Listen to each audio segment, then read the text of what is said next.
D lab में आप सभी का स्वागत है। मेरा नाम संजय कौशिक है। मैं as a packing cell incharge हूँ यहाँ पे।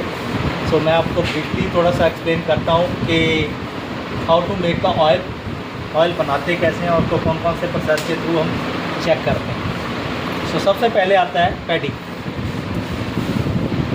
जो धान खेतों में हमें मिलता है उसको पैडी बोलते हैं। तो इससे ही तेल बनता है। उसमें से इसका जो छिलका है वो उतार लिया जाता है।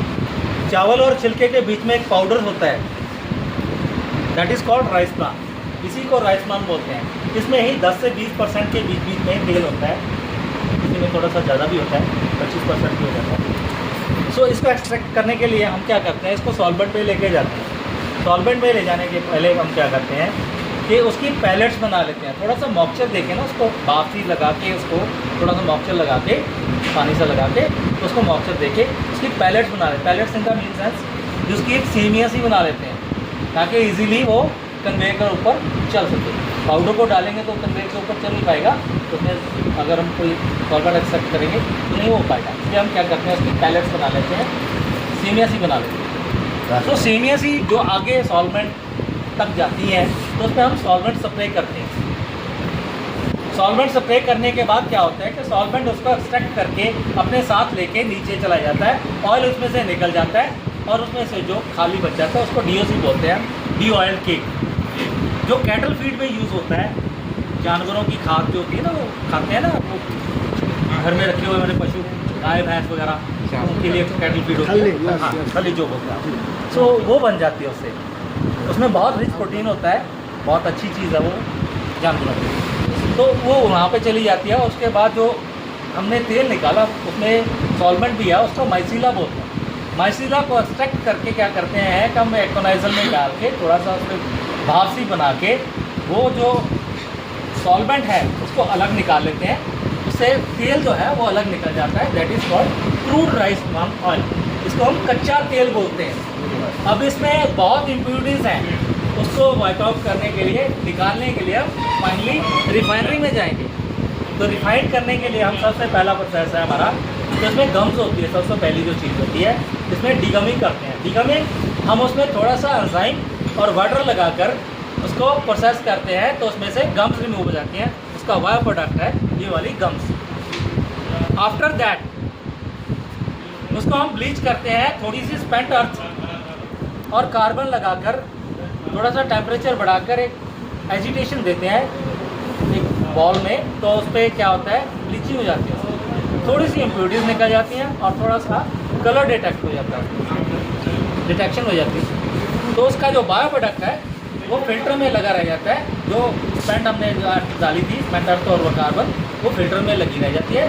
तेल जो है पास आउट होकर आगे निकल जाता है, वो बायो प्रोडक्ट है ये वाला स्पेंट अर्थ। तो उसके बाद क्या करते हैं, हम उसको डीवैक्स करते हैं। उसमें वैक्स होती है, जैसे कहते हैं कि वैक्स होगी तो तेल जम जाएगा ना, तो उसको जमने ना देने के लिए हम उसमें से वैक्स निकाल देते हैं। तो उसको क्या करते हैं, ठंडा करते हैं। कैस्टलाइजर में डाल के, जो कड़ाहा मतलब होता है, चैम्बर होता है, तो उसमें कैस्टलाइजर में डाल के उसको ठंडा करते हैं। तो चिल्लर लगाकर उसमें से ये उसका बायो प्रोडक्ट है जो फिल्टर्स के थ्रू निकालते हैं। फिल्टर्स में जो है वैक्स ये रह जाती है और तेल जो है आगे पास आउट हो जाता है। उसके बाद हम उसको हाई टेम्परेचर पे लेके जाते हैं पोस्ट डीओ करने के लिए। डिओराइज करने के लिए हम उसको हाई टेम्परेचर पे लेके जाते हैं। तो उसमें हाई टेम्परेचर ले जाने का मकसद होता है कि उसमें फैटी ज़्यादा होती है, क्योंकि उसकी फैट ज़्यादा होती है ना उसमें, तो उसको एफ ज़्यादा होने के कारण उसको एफ को निकालने के लिए उसको हाई टेम्परेचर पे लेके जाके उसमें से ये फैटी रिमूव कर देते हैं। वेपर्स बन के फैटी रिमूव हो जाती है, तेल हमारा आगे पास आउट हो जाता है। तब यहीं पे प्रोसेस नहीं बंद होता है। उससे आगे हम क्या करते हैं कि इसमें थोड़ा सा और अभी वैक्स रह जाती है ताकि तेल हमारा जमे नहीं। 10-12 डिग्री टेम्परेचर पे लेके आके नीचे ले आते हैं, 10-12 डिग्री टेम्परेचर पे, 8 और 10 के बीच में।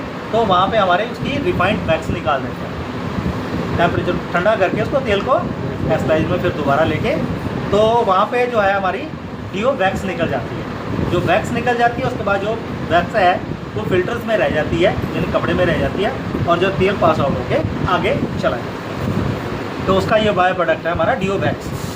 तो वहाँ पे आके और भी हम उसके बाद फिर उसको फिर एक बार ब्लीच करते हैं पोस्ट डिओराइजेशन। तो उसके बाद उसका फिर उसको हमने स्पेंटर डाली, स्पेंटर डालने के बाद हम उसको पोस्ट ब्लीच किया, तो ये वाला उसका बायो प्रोडक्ट बच गया स्पेंटर। उसके बाद फिर एक बार हम उसको दोबारा से प्रोसेस करते हैं थोड़ा हाई टेम्परेचर पे ले जाकर।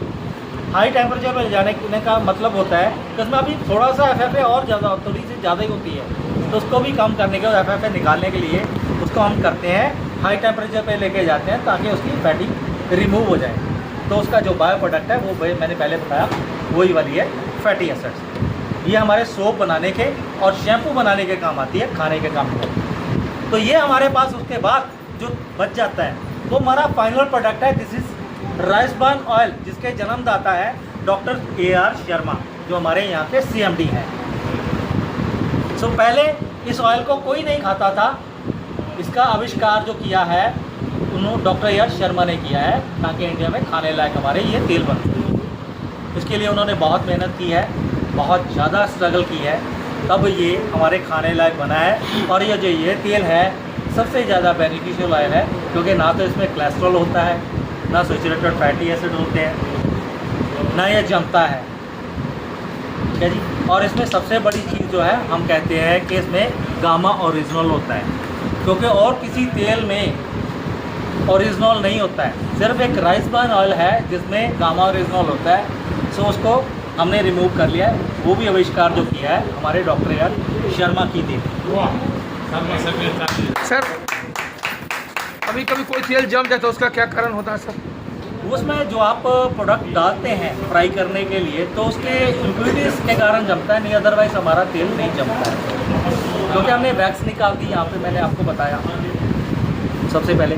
उसके बाद हमारे पास वेरियस टाइप ऑफ इक्विपमेंट्स हैं जिनको हम चेक करते हैं कि हमारा तेल जो है अब खाने लायक वाकई हो गया है, जिसमें कोई इम्प्यूरिटीज़ तो नहीं है। सबसे पहला इक्विपमेंट है हमारे पास GC। यहाँ से नहीं केला बनाते, कुछ तेल हम बाहर से ही